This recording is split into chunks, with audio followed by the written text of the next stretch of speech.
Assalamualaikum warahmatullahi wabarakatuh.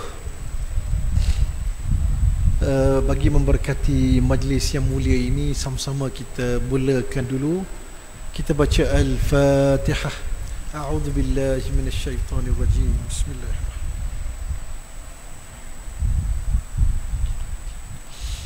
Iyyaka na'budu wa iyyaka nasta'in. Ihdinas siratal mustaqim. Siratal ladzina an'amta 'alaihim.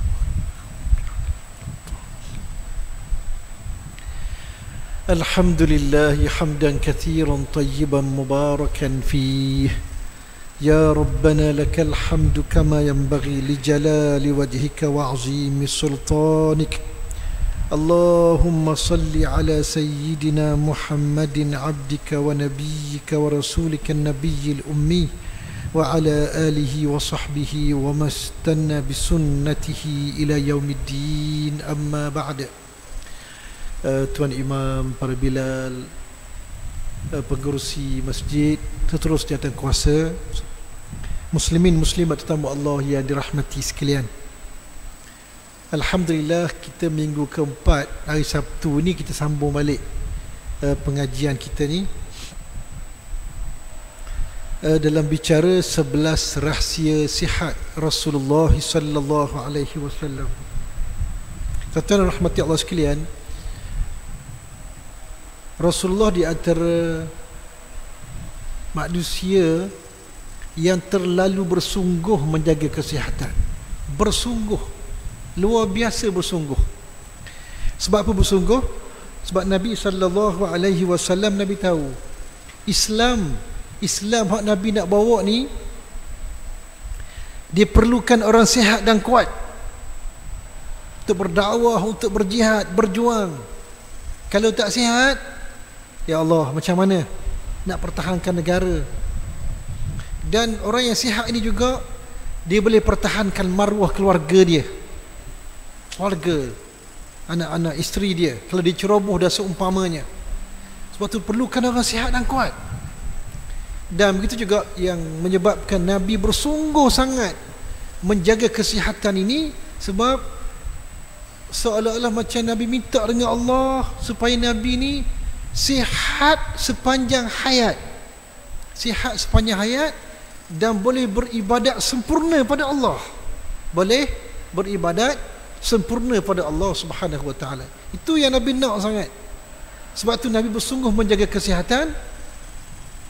Dan Nabi nak umat dia begitu juga. Nabi nak umat dia begitu juga. Kita semua begitu juga. Kena bersungguh. Patanglah mana yang patang, kena patang. Sebagaimana Rasulullah sallallahu alaihi wasallam melakukan perkara yang telah kita bincang banyak perkara dah. Cuma rahsia yang seterusnya ialah rahsia yang ketujuh hari ini. Rahsia yang ketujuh, iaitulah Nabi dia mengamalkan gaya hidup fizikal yang cergas. Nabi sendiri dalam kehidupan sehariannya, Nabi dia mengamalkan gaya hidup yang cergas. Mana ada maknanya cergas ni, maknanya ke mana-mana cergas, jalan cergas, seolah-olah macam apa dia, macam bersenam dah je. Allahu akbar.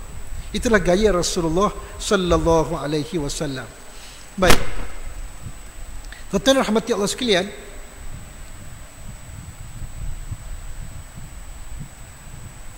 dalam bicara gaya hidup cergas ini, tengok paragraf yang kedua.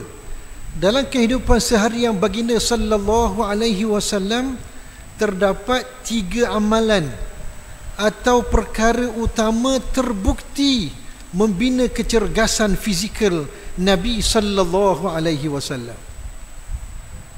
Tuan-tuan, saya tengok dalam medsos, media sosial sekarang, media sosial, dia ada juga yang menyebut, dia kata Nabi ni dia ada amalan yang Nabi suruh umat buat, dan ada amalan yang itu dipanggil amalan personal, gaya hidup personal, dan tak perlu ikut pun. Ada medsos ataupun dalam Facebook, internet disebut begitu.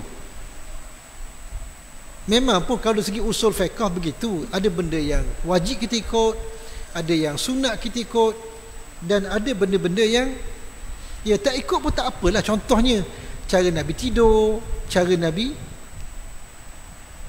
pakai baju, memang disebut demikian. Tapi tuan-tuan, kita perhati sahabat Nabi sallallahu alaihi wasallam, sahabat Nabi ni dia kata apa? Kami ikut Nabi, semua amalan Nabi buat. Sebab apa? Kerana cinta kepada Rasulullah sallallahu alaihi wasallam. Kerana cinta ke Nabi. Hak Nabi buat tu kami ikut semua. Kami tak fikir, tak kira lah itu amalan personal ke tak personal ke. Bila tahu kami Nabi buat, kami akan ikut. Itu diamalkan oleh para sahabat Nabi. Sebab apa? Kasih ke Nabi. Sehingga sahabat kata apa? Hatta apa dia? Zauq, cita rasa Nabi. Nabi suka rasa apa? Itu pun kami ikut juga. Itu pun kami ikut. Zauq, cita rasa. Kalau kita tengok, kita suka makan apa? Kuah gula ke, contohlah ni, kuah gula ke, sup ke, itu dia panggil zauq, cita rasa. Sahabat kata, apa hak Nabi cita rasa Nabi ni? Kalau Nabi suka tahu apa ke, kami ikut semuanya. Sebab apa dia? Sebab kasih ke Nabi, kasih kepada Rasulullah sallallahu alaihi wasallam. Seolah-olah macam mereka ni tak kira amalan ni amalan personal ke tak personal ke, bila Nabi buat, kami buat. Itu kata sahabat Nabi sallallahu alaihi wasallam. Sebab tu pernah saya sebut, Nabi pernah puji seorang sahabat. Nabi pernah puji seorang sahabat, namanya Abdullah ibnu Umar. Nabi kata Abdullah ibnu Umar ini rajulun salih. Ni orang salih ni, kata Nabi. Antara amalan Ibnu Umar apa? Antara amalan Ibnu Umar ni radhiyallahu anhu, dia ikut semua hak Nabi buat.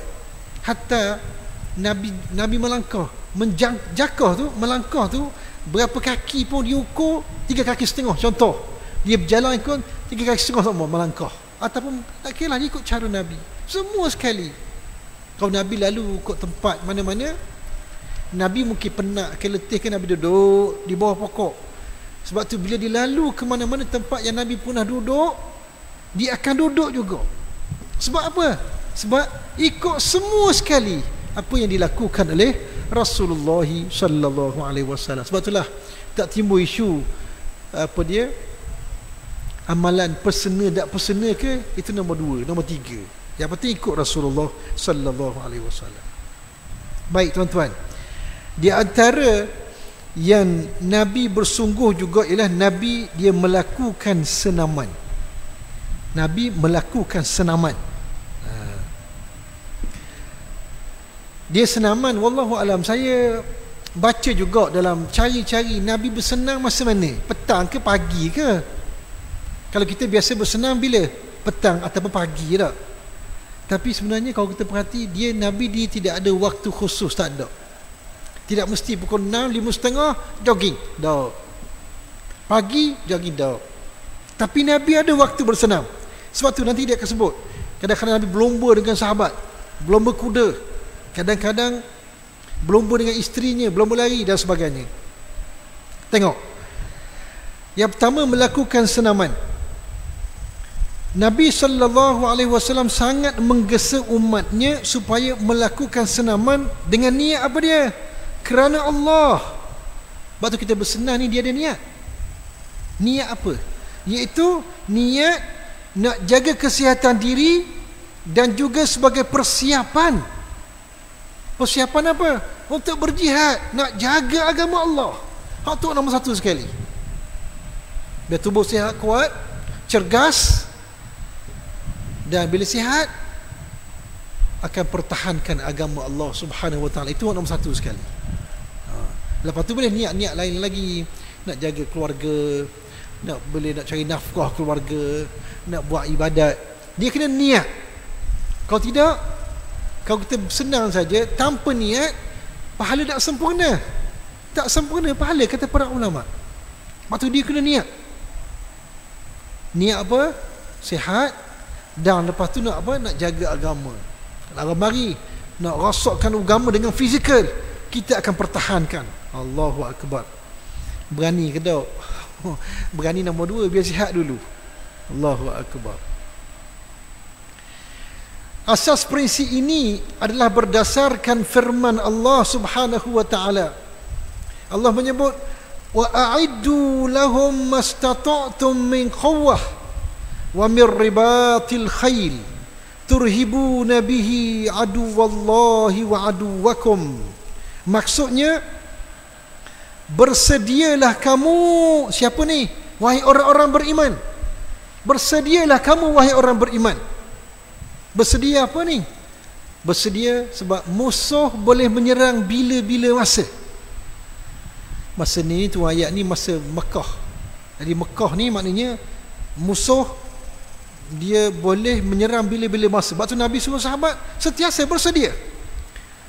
Sentiasa bersedia. Tubuh tu maknanya cergas semua lawan orang kafir ni.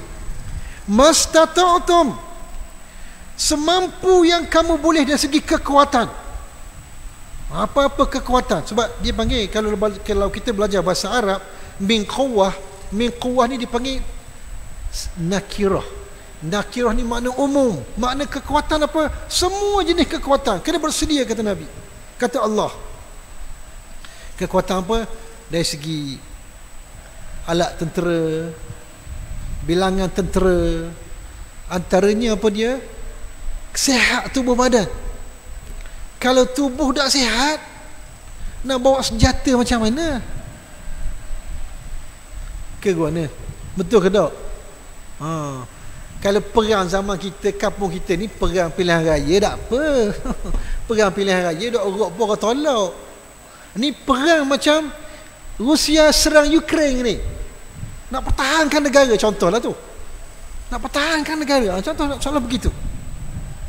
Dan Allah menyebut, di antara kekuatan, jangan diremehkan masa tu apa dia? Wa mir ribatil khail, dan kuda-kuda perang bersiap di tambat. Kuda perang tu bersedia semua. Kalau bahasa kita gak, kalau macam bomber, tahu bomber? Bomber ni kereta, bukan kereta, apa dia? Lori dia tu 24 jam standby semua. Itu maksud dia. Seolah-olah macam alat-alat peperangan, kuda-kuda perang, orang-orang beriman siap siaga semua. Zaman ni kuda perang mungkin tak sesuai lah masa sekarang di Malaysia kita ni. Mungkin dengan ketumbukan tentera lah, alat-alat senjata lain lah, dengan bomnya, dengan kapal terbangnya, dengan kapal selamnya, kalau ada kata kebalnya, sedia semua 24 jam ready. Soalan begitu. Sebab apa kata Allah? Turhibuna bih, kamu boleh menggerunkan musuh Allah dan musuh kamu pun. Ya Allah, Allahu Akbar. Tak tahulah kita setakat mana kita bersedia ke tak, tak tahu. Tapi kalau zaman Nabi, mereka bersedia salah macam 24 jam bersedia, bila-bila masa boleh bersiap untuk peperangan. Yang ini Nabi ajar kepada para sahabat radhiyallahu anhum. Ya Allahu Akbar. Ada.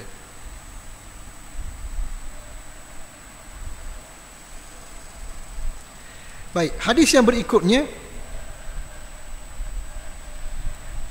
Nabi sallallahu alaihi wasallam juga bersabda sebagaimana hadis yang diriwayatkan daripada Uqbah bin Amir. Nabi kata apa? Wa a'iddu lahum mastata'tum min quwwah, ala innal quwwata ar-ramyu, ala innal quwwata ar-ramyu, ala innal quwwata ar-ramyu. Bersedialah kamu semampu yang boleh bagi membina kekuatan peperangan. Apa-apa kekuatan peperangan kena bersedia. Ketahuilah, kata Nabi, kekuatan peperangan adalah askar pemanah. Dan Nabi ulang 3 kali. Jadi askar pemanah ni, itu kekuatan di zaman Rasulullah sallallahu alaihi wasallam. Sebab tu kita tengok masa perang Uhud, bila askar pemanah yang di Jabal Rumah tu, rumah nama dia, bukit pemanah tu, bila mereka tak ikut arahan Nabi saja, maksiat, durhaka pada Nabi, dia tak langgar peraturan Nabi, dosa lah. Dosa saja. Pemanah itu akhir sekali apa dia? Nampak selalu kekalahan, selalu jatuh selalu, maka Nabi diserah hendak dan sebagainya. Maknanya apa? Maknanya masa tu kekuatan pemanah tu zaman dulu. Zaman sekarang senjata apa yang paling menakutkan sekarang?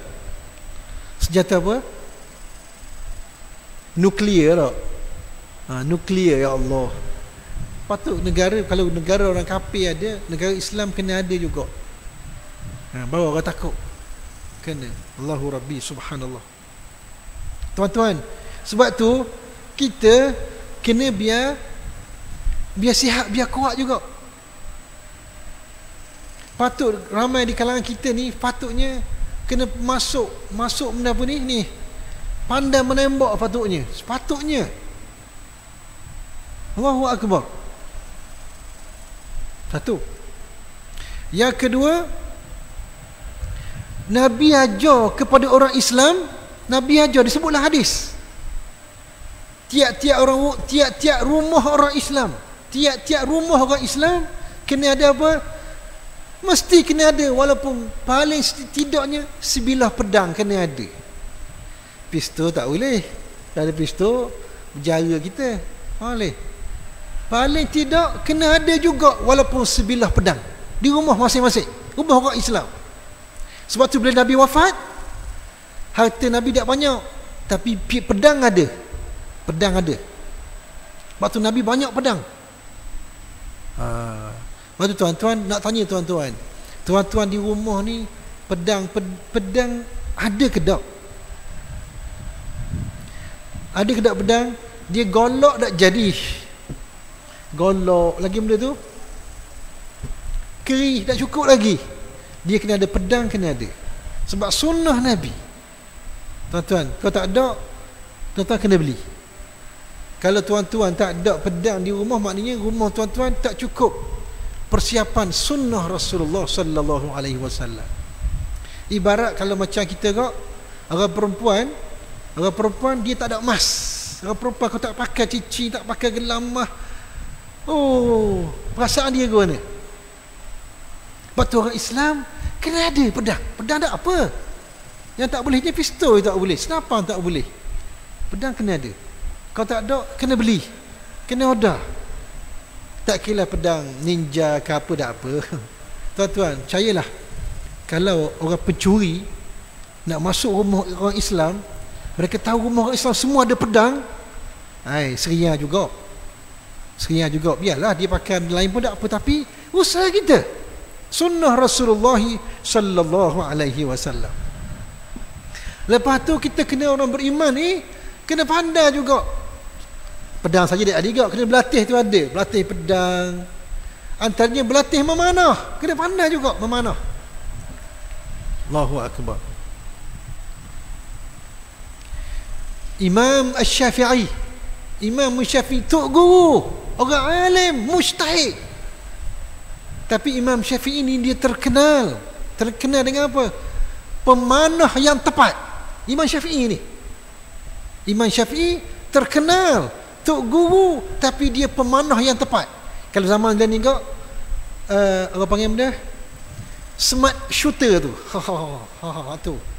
Pakar, Imam Syafi'i pakar, pemanah. Sebab tu kalau kata para ulama, Imam Syafi'i ni kalau ditembak, kalau dia memanah 10 tepat, 9/10 tu kau kira tu. Top. Imam Syafi'i rahimahullah. Kenapa kita tak tiru sunnah Nabi? Kenapa tak tiru tok guru kita ni? Lain ni kita tak percaya benda-benda gini. Kalau orang musuh mari serang, contohnya serang pada contohlah tu. Tak, kita kena ada kekuatan sunnah Rasulullah sallallahu alaihi wasallam. Allahu akbar. Baik. Sebab tu saya sebut tadi, Nabi kadang-kadang dia kadang berlomba juga tau. Berlomba, ada berlari, berlomba kuda macam ni. Baik. Melalui ayat Al-Quran dan hadis ini dapat difahami bahawa umat Islam ditaklifkan secara fardu kifayah. Fardu kifayah ni makna apa? Maknanya Kalau sebahagian sudah ambil tugas ini, yang lain tak berdosa lah. Tapi kalau semua tak ambil cakna, bahaya. Cumanya kerajaan dia ada persiapan, tapi Alhamdulillah kerajaan dia buat. Jadi kita rakyat tak berdosa lah. Tapi walau macam mana pun kita sendiri, tuan-tuan, ingat baik-baik ya. Sebab dunia akhir zaman. Bila akhir zaman makna apa? Sebab itulah pernah seorang tabi'in dia mari jumpa Sayyidina Anas bin Malik, sahabat Nabi, mengadu kepada Sayyidina Anas, ya Sayyidina Anas, susahnya kita sekarang. Sebab apa? Masa tu kerajaan Bani Umayyah, tenteranya Hajjaj Yusuf As-Saqafi ni, mereka orang yang tak ikut kata dia dibunuh. Dan ramai ulama-ulama dibunuh. Jadi sahabat-sahabat hatta tabi'in ketakutan kezaliman dia ni, dibunuh dahsyat. Allahu akbar, Allah uji maka maka para tabi'in cari sahabat Nabi, ngadu kepada Sayyidina Anas. Sayyidina Anas kata apa? Sayyidina Anas jawab, dia kata sabarlah. Sabar sebab apa? Awak teruk dah awak rasa. Di hari-hari yang berikutnya, esok, lusa, tahun berikutnya, tahun yang akan datang, dia makin teruk, lebih dahsyat pada awak lagi. Jadi awak kena sabarlah. Maknanya kata para ulama, Sayyidina Anas kata, aku dengar daripada Nabi beritahu hari ni makin teruk. Ni kita seluruh dunia, bukan cerita gontan nasi saja ni, seluruh dunia. Maknanya sejak zaman Nabi, dia dunia ni makin teruk, makin jahat, sampai ke hari dibangkitnya ataupun keluarnya Dajjal. Itu kena faham baik-baik. Cuma kata para ulama, dia teruk, berhenti sekejap. Zaman Umar bin Abdul Aziz, berhenti sekejap sebab keadilan. Teruk, naiklah sikit zaman Uthmaniyah sekejap. Tapi dunia makin teruk, makin berhenti sekejap Imam Mahdi dan sebagainya. Tapi seluruh dunia makin teruk, makin jahat. Kita tak tahu macam mana sekarang ni, pembunuhan merata-rata. Kampung kita mungkin tak nampak sangat, tapi Nabi cerita seluruh dunia. Jadi kita kena bersedia. Bukan kita nak serang orang, tak. Kita kena pertahankan diri sebagaimana Rasulullah sallallahu alaihi wasallam menganjurkan setiap rumah orang Islam kena ada senjata. Paling minimal apa? Pedang. Pedang beli, tuan-tuan, order cari. Allahu akbar. Kita orang beriman ni, kalau musuh mari serang, kita pertahankan. Kalau kita mati syahid.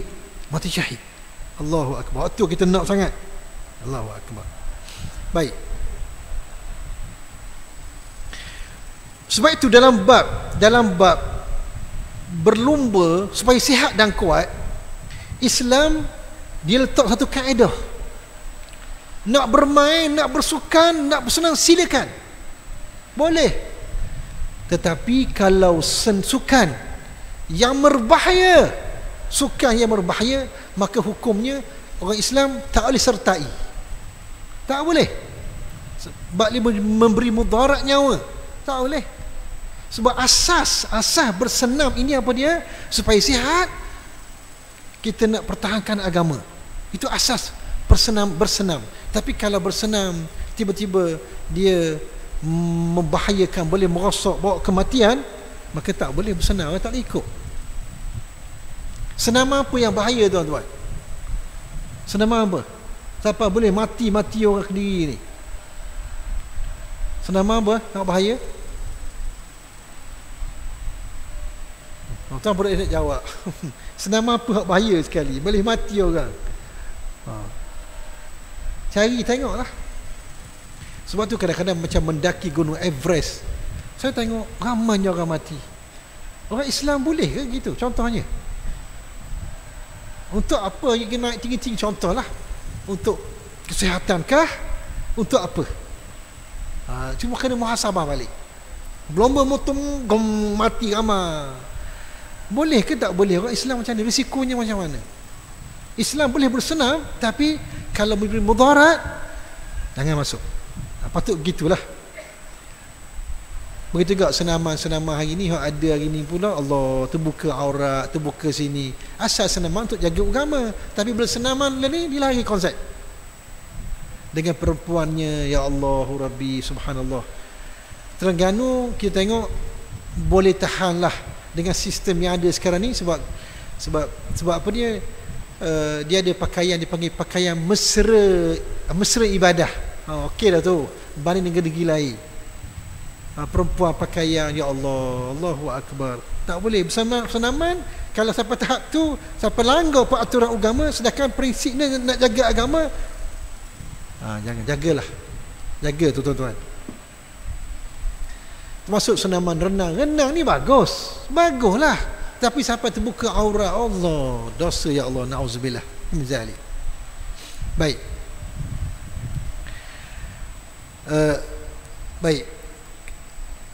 Apa dia yang saya nak sebut di sini, bahawa dalam buku disebut ala innal quwwata ar-ramyu, bahawa kekuatan ini adalah pemanah. Bukanlah makna kekuatan itu semata-mata pemanah saja. Banyak lagi kekuatan dari segi alat-alat lain. Contohnya kaedah dalam hadis, macam Nabi kata, al-hajju arafah. Haji ni arafah. Orang buat haji ni arafah saja ke? Tak, dia start dengan arafah. Benda lain banyak lagi. Baik. Tu baca bawah sekali. Sebab tu baik. Sayyidina Umar radhiyallahu anhu pernah menyatakan, kamu akan sentiasa sihat selagi berlatih melontar panah dan menunggang kuda. Sayyidina Umar. Dia bukan, walaupun dia bukan hadis, cuma sahabat-sahabat Nabi ni dia tak kata sebarangan, melainkan difaham daripada Rasulullah sallallahu alaihi wasallam. Jadi di antara yang boleh memberi bina kekuatan kesihatan ialah apa dia? Menunggang kuda. Menunggang kuda. Allahu Akbar. Kita wallahu alam, menunggang kuda ni semua orang dari segi perubatan lah mengiktiraf kuda ni menunggangnya baik untuk kesihatan. Baik untuk kesihatan. Wallahu alam, barangkali kita perhati kuda ni bila ternaik, dia hentakkan punggung kita, tok. Nampak tu? Tok. Dia merangsang apa panggil ni? Panggil pun sarah ke apa, saya tak pandang tengok. Bab kuda ni. Naik tu boleh, tapi tak mahir mana lah. Sebab tu tuan-tuan, kuda ni kita kena latih naik. Kalau ada kesempatan naiklah kuda. Cuba tuan-tuan bayang, sahabat-sahabat Nabi, dia naik kuda daripada Madinah ke Mekah 450 km. Bayangkan. 450 km. Top. Allahu Akbar. Nak sampai 2 minggu baru sampai. Berbanding dengan naik kereta. Kereta lain. Kuda dia lain. Wallahu alam lah. Jadi kalau kita boleh amal, walaupun tak menyeluruh, sekali-sekala pergi berlatih naik kuda, dia ada kekuatan ya. Saya dengar satu amalan Dr. Chong. Tahu Dr. Chong? Dr. Chong dah mati dah. Dia cabang 3. Dia kata amalan orang Yunan. Cina ke Yunan tak tahulah. Ni tuan-tuan boleh beramal. Kalau tuan-tuan ada rasa sakit lutut ke sakit apa, boleh beramal ni. Terutamanya sebelum tidur dan lepas bangun tidur. Nak beramal ke mana? Beramal ni, kalau sikit-sikit sakit lutut, sakit perut, tuan-tuan duduk meniarap. Duduk meniarap. Lepas tu dua belah kaki dilipatkan. Lipat tu biar biar kaki kanan tumit kanan kena punggung kanan. Tahu, biar bunyi tu. Terbuat. Tumit kiri biar kena punggung kiri. Tuan-tuan buat, tuan-tuan. Tuan-tuan boleh bayang ke duduk ni? Boleh bayang tak? Duduk menerak atas katil ke budak kira lah. Cuba buat hentakan kaki tu biar kaki kan, biar dia kena kuat, biar kuat. Tuh. Amal tuan-tuan, buat 20 kali sebelah kanan, 20 kali sebelah kiri. Masya-Allah. Sangat menakjubkan. Sebab apa dia? Bila kena punggung ini, dia ada rangsangan saraf. Sebab dia saraf opsionnya belakang-belakang ni ya. Belakang ni, tuan belakang ni. Tuan-tuan buatlah. Dan saya amal dah. Sakit sikit-sikit lutut, sakit sikit-sikit lah. Mana bukan gout dah masuk. Ni kalau ada urat-urat salah sikit, amal sama. InsyaAllah tuan-tuan. Sebab dia konsep dia seolah macam rahsia naik kuda juga. Tapi kuda asli lah. Hak ni macam gitu. Tuan-tuan amal tuan-tuan. Balik buat. Mula-mula tu mungkin tak berkena. Lama-lama dia nak hentakan. Ini menurut Dr. Chong. Ni yang idea Dr. Chong. Ada orang belajar dengan dia. Baik untuk kesihatan. Cuba buat Allahu Akbar. Tapi hak molek sekali, naik kuda. Baik. Lagi, Ibnu Abbas radhiyallahu anhu pernah menyatakan, Sayyidina Umar radhiyallahu anhu pernah mengajaknya berlumba menyelam untuk mengetahui siapakah yang paling lama boleh berada dalam air. Ini pun kesihatan. Sahabat dia buat ni mesti ada rahsia dia. Menyelam dalam air, berlumba, tahan nafas. Latih buat. Sekarang ni orang mandi tak mandi sungai. Jadi bila tak mandi sungai, payah sikit. Nak pergi kolam, banyak cerita pula. Ini dia, sahabat-sahabat dia beramal ni. Persiapan. Mungkin nak berperang melalui air, terpaksa. Sebab zaman Sayyidina Umar, mereka dah buat kapal berperang. Allahu Rabbi. Jadi kita pun kena pandai berenang, kena boleh menyelam. Ini sebagai persiapan ketenteraan yang diajar oleh para sahabat, yang diajarkan oleh Rasulullah sallallahu alaihi wasallam. Baik. Jadi kena amal Saya pernah sekali mimpi jumpa Abdullah ibn Abbas. Abdullah ibn Abbas suruh saya mai berenang, menyelam air. Tak tahu kali banyak baca kisah ni kali, dia suruh menyelam. Allahu Akbar. Macam-macam sekali Allahu Akbar. Baik. Pada zaman kegemilangan tamadun Islam dahulu, selain hebat dengan ilmu dan penciptaan, umat Islam ketika itu juga sangat cakna akan kesihatan diri dan ketenteraan bagi menjamin keamanan negara daripada serangan musuh.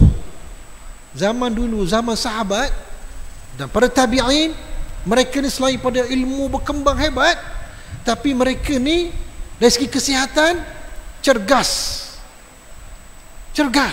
bersiap sedia untuk berperang. Tapi apa yang berlaku lepas pada tu? Sebab itulah di akhir zaman Abbasiyah,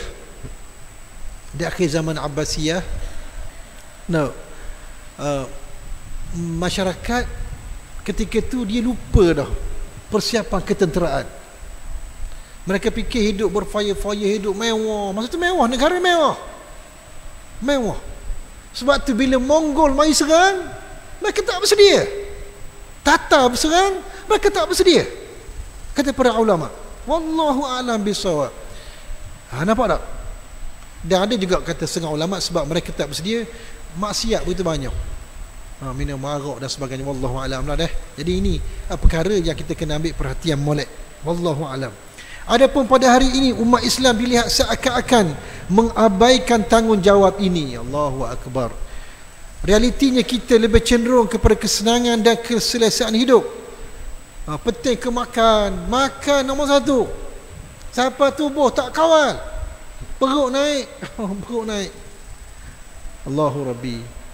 Sebab itu Nabi sentiasa menjagainya. Sebab itulah kita baca dalam riwayat, kisah menyebut Nabi sepanjang hayat perut sama dengan dada dia, sama saja. Sebab tu Dr. Perubatan menyebut perut masing-masing orang lelaki jangan lebih daripada, ukuran lilit jangan lebih daripada 90 cm. 90 cm. Tak tahu, cuba ukur. InsyaAllah tak lah.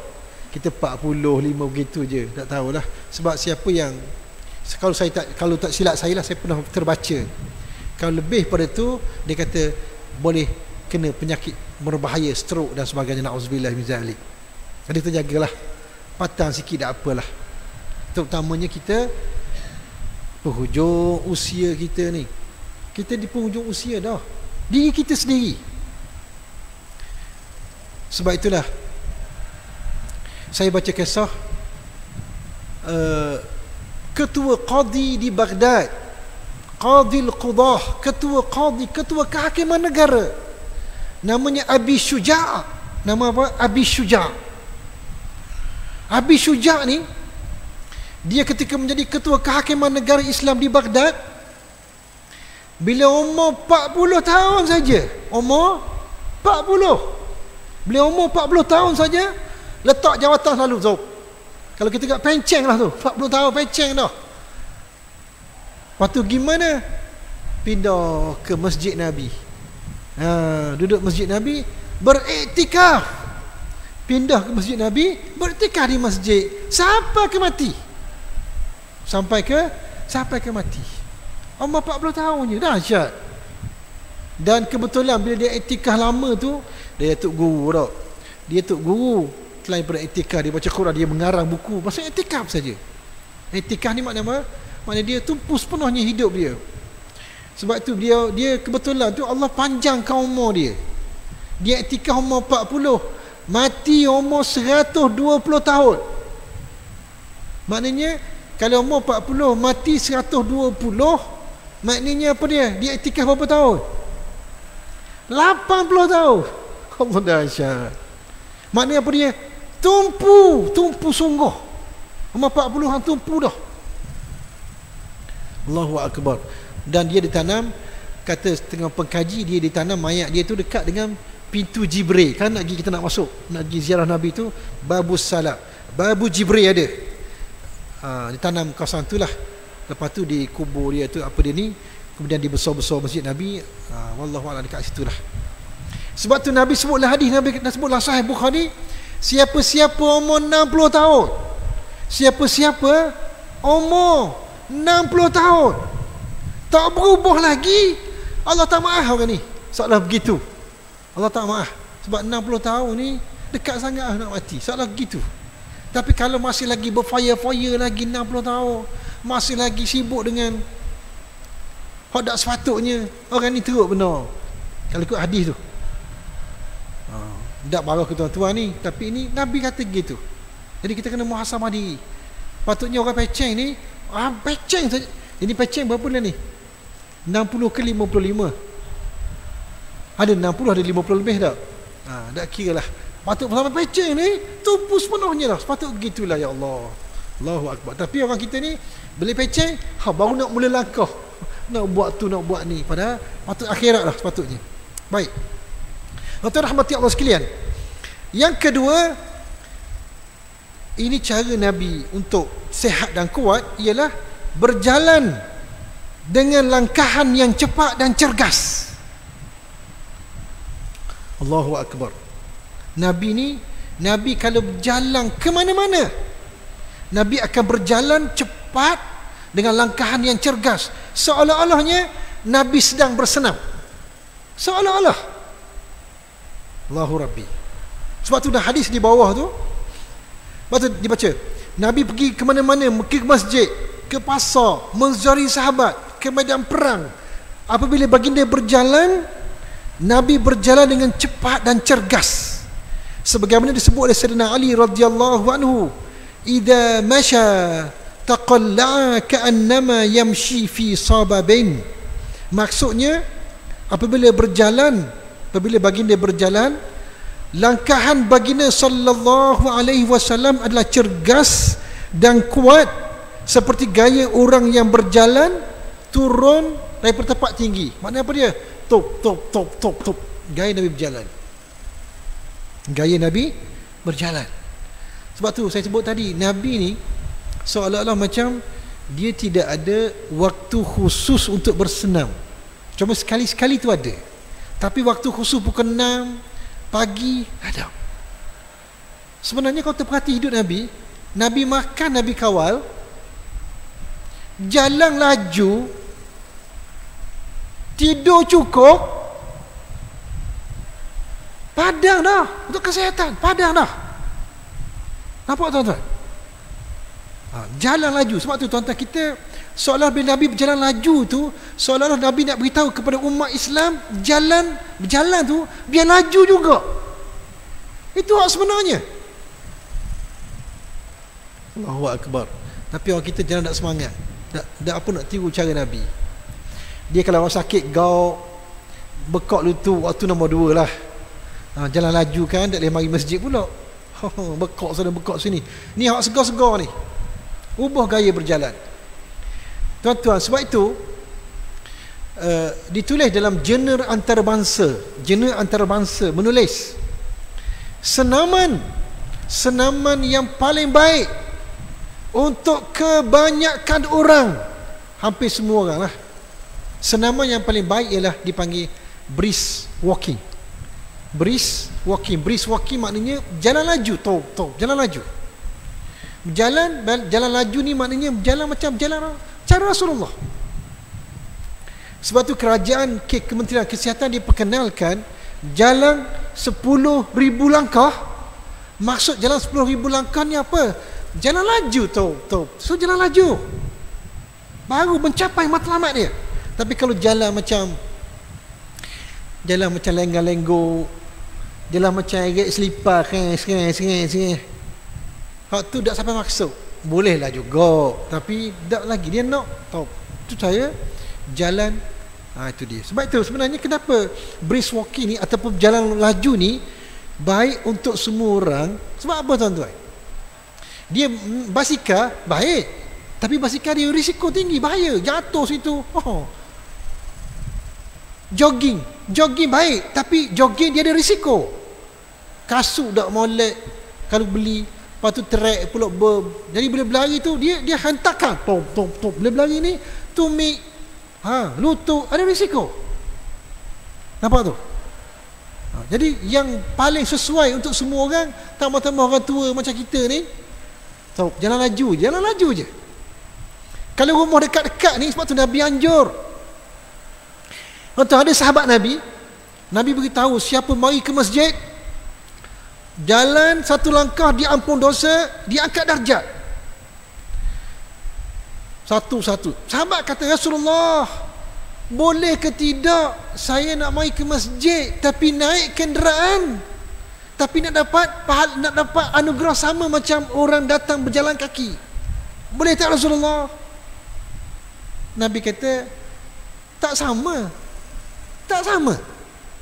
Wallahu alam. Pahala mungkin kita dapat mari dengan kereta, motor, tak apa, tapi dari segi kesihatan tak sama. Sebab tu lebihnya orang mari masjid surau ni jalan kaki. Allahu Akbar. Kalau kita boleh buat, Masya Allah. Sebab tu rumah dekat-dekat ni jalanlah ada. Allahu Akbar. Dia zaman dulu orang mari masjid jalan kaki, Masya Allah, sihat. Zaman sekarang yalah, macam mana kehidupan masing-masing dah. Isa dah. Jadi dua hari ni InsyaAllah sambung selagi akan datang, berjihad fi sabilillah insyaAllah. Tuan-tuan, marilah kita semua kita amalkan sunnah Nabi ni, kita amal dengan penuh kasih sayang, insyaAllah kita dapat pahala, dapat sihat, insyaAllah. Wallahu alam bissawab. Bismillahirrahmanirrahim. Alhamdulillahirabbil alamin, wassalatu wassalamu ala rasulillahil karim wa ala alihi washabbihi ajma'in. Allahumma faqihna fid din wa 'allimna at-ta'wil wahdina siratal mustaqim. Wa sallallahu ala sayyidina Muhammad wa ala alihi wa sahbihi wa baraka wa sallam. Walhamdulillahirabbil alamin.